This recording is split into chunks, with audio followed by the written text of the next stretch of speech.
Sa panahon ngayon, hindi natin kailangan ng pera para magyabang.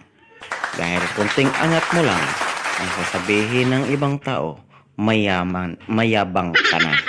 Dahil nagpo-post ka, kumakain ka lang ng masarap, mayabang ka na. Gumala ka lang, mayabang ka na.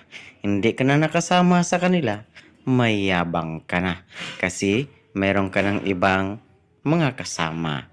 Ang hindi nila maintindihan, may kailangan kang gawin para sa sarili mo, para makaahon sa araw-araw na pangangailangan. At yun naman, ang tinuturing nilang mayabang ka na. Kaya kung ayaw mo nang pagsabihan ng ganun, huwag ka nang mag-post para hindi ka na mayabang. Kaya magyabang ka na habang wala pa silang nakikita sa'yo. Para pag umangat ka na, mayabang ka na. Sanay na sila.